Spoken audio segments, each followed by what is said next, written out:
I'm Tyler Dunbar, and I'm the VP of Operations for Pineapple Hospitality Group. I'm Harmony Mulcahy, and I am the Director of Hospitality for Pineapple Hospitality Group. You want to coin flip this? Rock, paper, scissors. We Rochambeau, for sure. I love this question, by the way. How do you decide if a cocktail is good enough to make the cut? Ooh, it really just comes down to one thing, and it's balance. When you're going for a boozy drink, making sure it has the right amount of dilution. And when you're going for a great shaken cocktail, making sure that that acidity and the sweetness is really all balanced together. Really, for me, it's all about balance. Nice.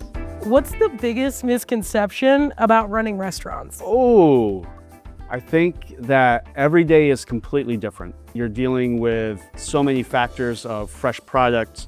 You're cooking things to order, the deliveries aren't coming in, last minute guests are requesting large parties that you're trying to make changes for. Things always happen, where I think some businesses, it's pretty static as a general whole. But that's probably the biggest misconception. I agree with that.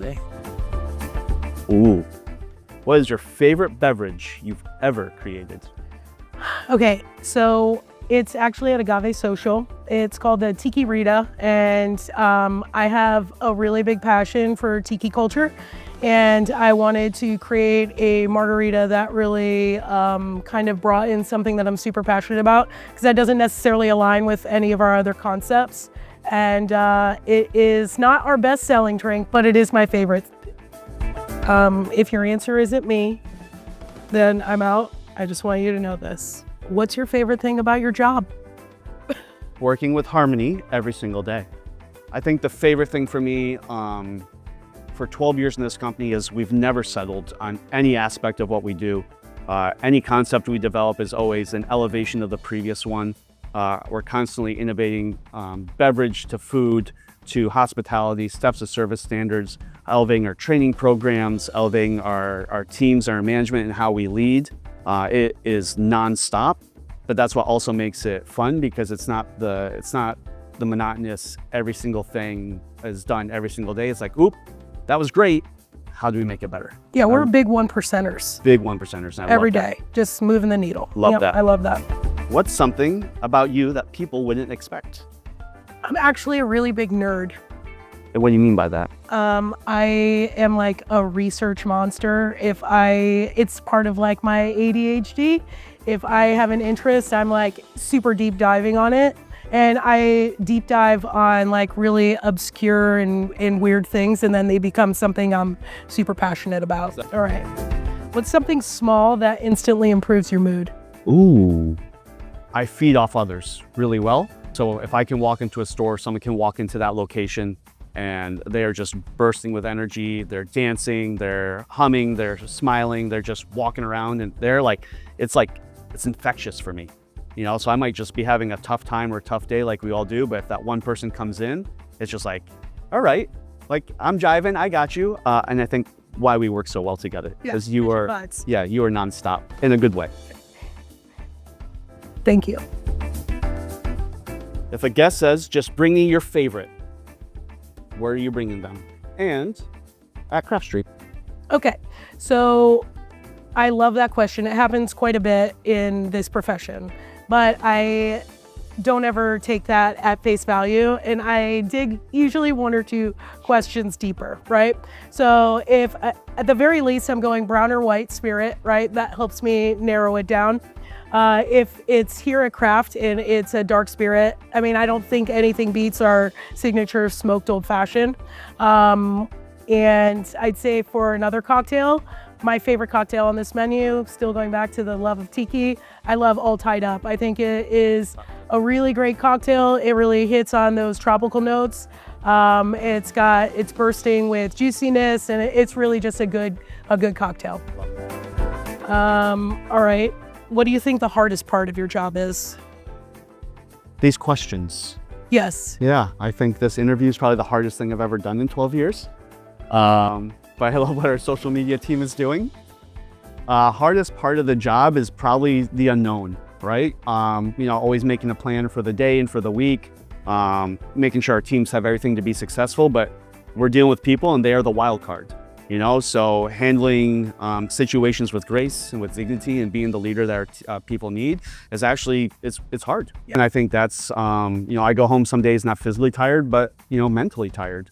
But I go to bed knowing that we accomplished great things and waking up tomorrow and saying, let's go again. Right. For me, it's it's hard on me when I feel like we let our guests down. Reading through and going through all of our feedback, because I respond to every single one of them. That's actually me.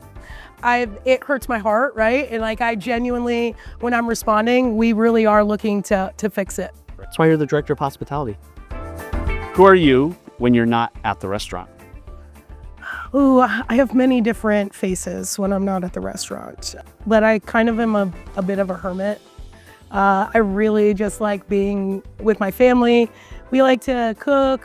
I love to garden, so I'm kind of a nerd in that respect. So really just being at home. You grow the tiniest vegetables I've ever seen. My tiny harvest. I've ever seen in my life. Yes, it's because I'm unsuccessfully successful. Yes. Yeah. If we opened a restaurant and you were a supplier, we'd be open for half a day at best. I grow the tiniest vegetables. An entire huge garden, and I could not get a vegetable Above size of a $50. Right. I'm like, I've been growing this corn for 3 months. Why is it this big? Tiniest little potatoes. Oh, broccoli. It was so small. Thousands of dollars in fertilizer, by the way. Yeah. Go-to song while you're working that you play. Ooh. So I play a lot in my head. It's how my brain works. I go right into music. I was a music major in college, so for whatever reason, music has always kept me like honed in. But it's funny, but it's Don't Stop Me Now by Queen. Okay, I love that. Yep. That's very you, by the way. That's very me. Yeah, it's very you. Yep. I think that is actually how you go through your day. Oh yeah, and you see me, right? Every now and then you see me humming or singing, like that keeps me on track. I also am a Queen song, which is We Are the Champions. And I love that one. Yes. Yeah. What's a completely useless talent that you have? Oh, I can play the bells. The bells. The bells. Yes. Boom, boom, boom, boom, boom, boom, boom, boom, boom, boom, boom. I actually play chorus of the bells with wine glasses every year for my family. So I also know what's happening at our Christmas party this year. I've known you for 2.5 years and I did not know that. It's a useless talent. Not useless. Yep, useless talent. What's the best piece of advice you've ever gotten? Ooh. It comes from my dad, right? And I think a lot of great advice comes from our fathers, right? Or fatherly figures. The best advice he ever gave me was when things are going great, don't get cocky and don't get arrogant, because at some point that pendulum's gonna swing and things are gonna go bad.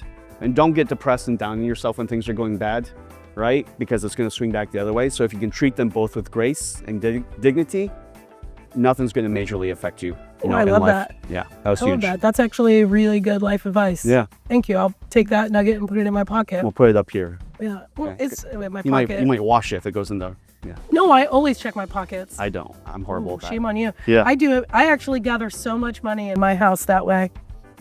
You still use cash? No, but my kids do. I don't tell them that, hey, I just found 20 bucks in your sweatpants. You're up next, buddy. Okay. I just asked you yet. I wanted another question. Okay, I'll give you another question. Yeah. You're the VP. If you didn't have the job that you currently do, what do you think you'd be doing? I grew up in the country, in the middle of nowhere, a town of 200 people, and I couldn't wait to get out of there, right? There was nothing around. I needed more in my life. I wanted to experience it. I'm getting to the point that I think when I retire, I want to be back in that life, growing the gardens and being able to go out and hike and walk about and splitting wood that heats the house. It's the simple life. Yep. I love what we do. I love my involvement, but if I wasn't doing this, I don't know if I'd want to be doing anything because I really love what I do.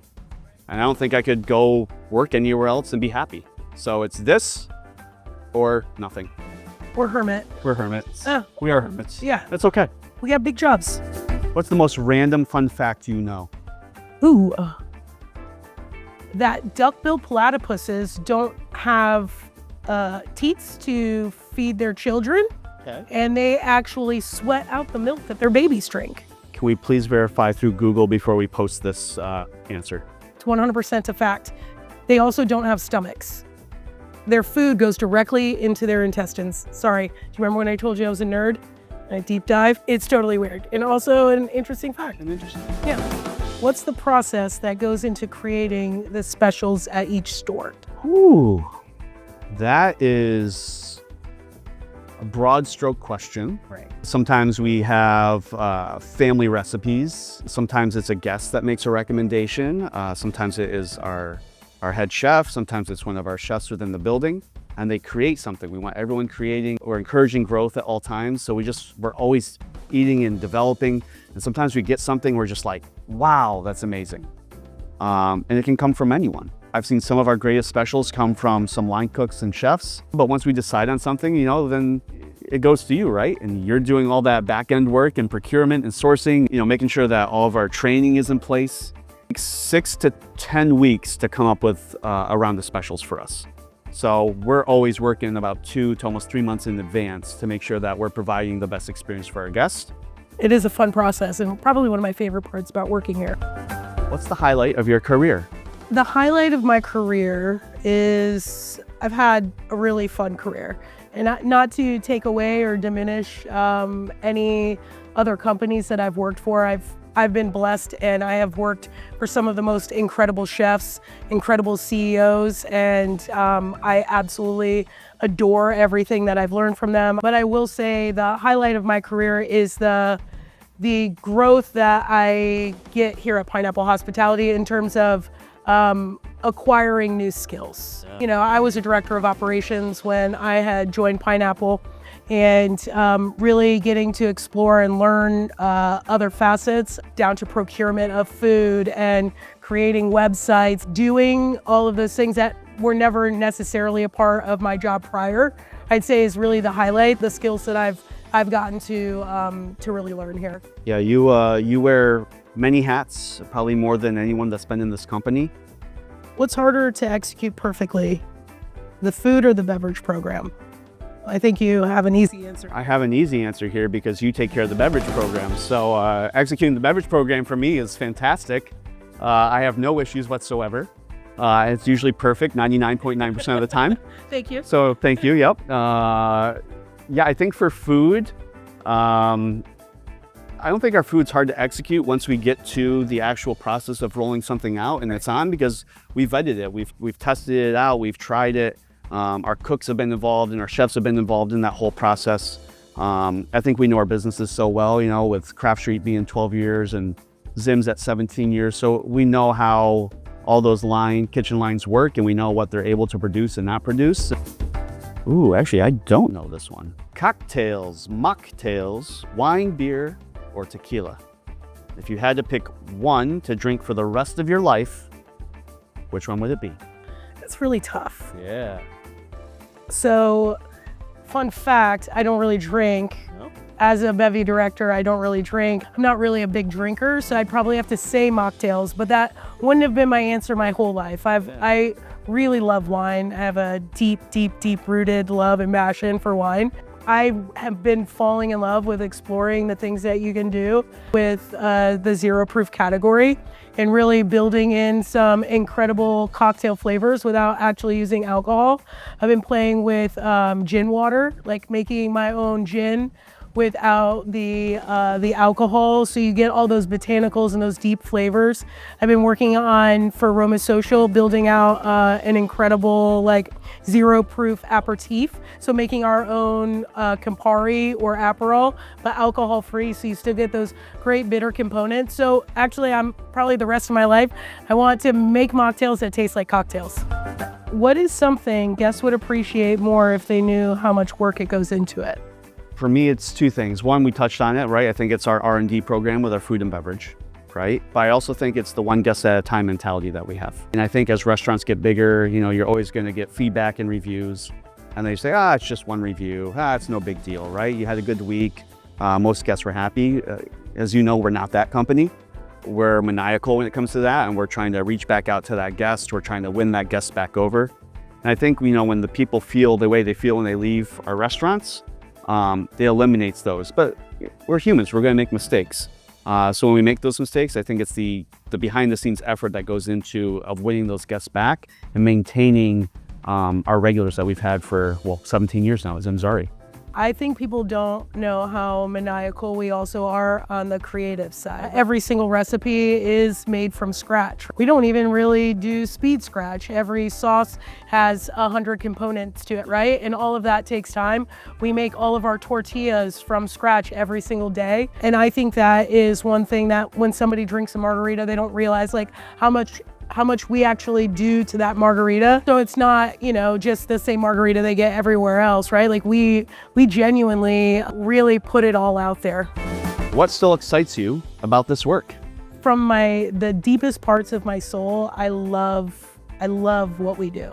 I love the impact we have on young people in helping them start at their first job and, you know, helping mold who they're going to be as a worker, you know, in the future. There's that aspect, the mentorship. The other part that I really love is the creative part, getting to be a nerd about food and beverage. I think the main thing is really the people. Like I love seeing the smiles on the guests' faces. There's nothing that makes me happier when I'm walking a dining room, which I love to do, in talking and interacting and seeing the joy that we bring to people. That is what really makes me love what I do and wake up every day excited for the next day. Question 9,652. What do you order when you're off the clock, but still here? Which location? Let's go shaker. Ooh, that's an easy one. I'm getting the tangle noodle salad every single time and probably a strawberry basil refresher. Great choice. Yeah. It's my favorite salad. It's so good, isn't it? Hoisin chicken's great, but the tangle noodles. Tangle noodle. Yeah. Chef's it's worth kiss. that. Yeah. Yes. What about you? At shaker, I'm going tacos, grouper taco, volcano taco, and then that third taco, it depends on my mood. Okay. But I do love that Korean. I love that spice in there. Side of OTC. Off the clock, but still there. I'm an iced tea guy, just unsweet iced tea. Yeah. All right, it's dinner time. Ooh, I like dinner time. Which restaurant do you go to and what do you order? Oh, I feel like I'm gonna get yelled at. Like I'm choosing my favorite restaurant out of all of them. You're gonna make a lot of people upset. I love Craft Street, but the most craveable brand to me is Shaker and Peel. Okay. Yep. Something about that menu, those tacos just hit. I think of all the menus that we've done minimal changes to, it's that, because what we have there is just so good. It's liquid gold. I think we've fine-tuned that menu over the course of 3 or 4 years. Everything's fresh, including that tortilla. I probably crave Shaker and Peel 3 or 4 days a week. Now I do crave all of our other concepts, right? I do. When I want a burger, there's only one spot I'm going, Yes. right? And that's here. Agave's great. I do love the composed bowl, that gaucho bowl over there. But the best part of the job right now is, and the downside is all the carbs I'm eating with Chef Fernando's tasting for Roma Social, our new one, between the focaccia and the pasta. That will probably be my favorite. Are you a morning person or a night person? I'm both.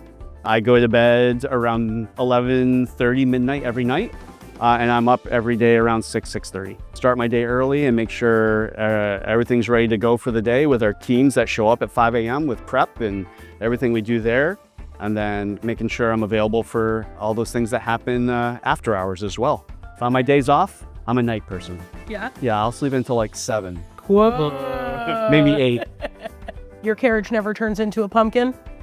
Are you after midnight down or can you make it past midnight? Oh, I can make it past midnight, but you don't want to see me at 6 a.m. Okay. Yeah. Oh, I love this one.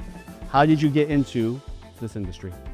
I waited tables and worked in restaurants through college and then was in the military when I got out of the Navy. A friend of mine told me that a restaurant was hiring and I didn't know what I was gonna do. So I just started waiting tables as a fill-in and then I got hooked into, well, you have a great personality. You really like have those leadership skills. Come be a trainer for us. And then all of a sudden I'm a trainer and I'm opening restaurants for them. And then I go to another company and open restaurants for them. And then they're like, you should be a manager. And you're just kind of like happenstance. Yeah. But along the way, the reason why I liked it is because I think I'm naturally of service. Like it's my temperament. I'm of service to my family. I want to make sure that the people that are around me are having a good time, taken care of. And so I think that really lends itself to being in this business long term. It was never a conscious decision to be in the restaurant business. Interesting. You know, and I started like you when I was 15 and you realize that you need more money than what you have. And, I started washing dishes and making pizzas and being a delivery guy. But my first was Texas Roadhouse was my first real gig. And I was there for 5 years, and that got me like really loving what they did, because they were still pretty new. There were about 250 stores at the time when I joined them. But they had consistency, they had fun. I got to interact with guests, even though I was in the kitchen. I got to see the energy that, the kitchen would bring and the front of the house would bring, and you got to see how the guests took that, and you're packed and you're full every night. And I was in college at the time, and I was going to my classes and just being like, okay, more paperwork. And I was looking forward to going to work. Every night. And then I was like, why am I doing this when I already have found subconsciously what I like, not just like, but I love. Like, I was looking forward to it. You have a day off. What do you do? Depends. From a family standpoint, it depends on the weather. Sometimes we go to the beach, movies, we play soccer. I coach my son's soccer team, which is fantastic, and I love doing that. We are a big theme park. My son's 11, so we're big into the theme parks right now, from Disney to Universal. But then there's also those days where it's like, what do we say? We're crispy fried. Yep. And it's, let's do some laundry, let's chill on the couch, let's order some food in and not do anything. I think it's just like anyone else. Sweet or salty with your food? Both. No, sweet or salty? Both. You gotta choose one. I can't. Yes, you can. You can choose one. I can't. Because I love sugar. I love sugar. But I have to have the salty after. So sweet and salty. See, sweet and salty. But I have like a real sweet tooth. Yeah. Chocolate ice. There's 4 ice creams in my fridge right now. All times. At all times. All open. All open. Yeah. Different flavor a day. Oh, there's some Magnum bars in there too. Open my fridge, there's Reese's falling out. Okay, sweets, you got me. I think there's a Snickers bar in there right now too. I'm a Reese's guy. Yeah. Yeah. Reese's or Snickers. So I have a sweet tooth too, but I'm a sweet on the pastry side. I could do without candy and chocolate, the rest of my life, but I could not have, Cakes and pies. Pies for sure, cake a little bit. I have a massive sweet tooth for that. I see those things, I'm just like, ooh, I gotta have it. What are you most proud of spanning your entire career? And I think every year has always been an improvement over the previous year. And I look back where I was 3 years ago, and running around by myself, trying to handle 4 stores and do those things. And then, almost 3 years ago, you came in. We elevated what we were doing, and my job got more fun and exciting because I was working with a partner that actually enjoyed and did the things that maybe I wasn't great at, right? But also complemented the things I was good at. We've just always evolved, and I've always evolved with the whole process. So I can't put it on one single moment. I will say though, 12 years ago, deciding to leave a corporate restaurant job for this company was probably the most impactful to me personally and to my family. It's allowed me to do things that I probably never would have been able to do. You should be very proud of what you've accomplished here at Pineapple. And I think the longevity of your growth pattern here is something for anybody within our company to really strive for, because you're a living, breathing, walking pineapple, but proof that we believe in what our cultural values are, which is encouraging growth. Like, you are the shining example of that. So last one for you. Yep. If you switched roles for a day, what's the first thing you would do? I would email HR and take a PTO day. That's the first thing I would do. HR at Uncommon Hospitality. I'm using a PTO day. I'll see you tomorrow. I don't know where I would begin. I guess what's on the docket. Probably dive into, because it's still operations, I would dive into that service. Yeah. And maybe take the true, like, looking at the kitchen and the operations and those type of things hat off, and just go into being a mayor of the town. The way you do it, second to none. I would love to get in there and get on Expo. I love when you get in a store and you're like, it's not that, like, look, when I go on the kitchen line, like, all the guys are like, what are you doing here? And I'm like, oh, just checking your proteins, making sure they're hot, doing a little taste and temp. And they're like, you're a little hungry. But you're the director of hospitality. And I'm like, yeah, but I do food too, okay? We did it. Hopefully you have some good stuff. She's like, man, you guys suck. Yeah. Drop the mic. Drop it. Drop it.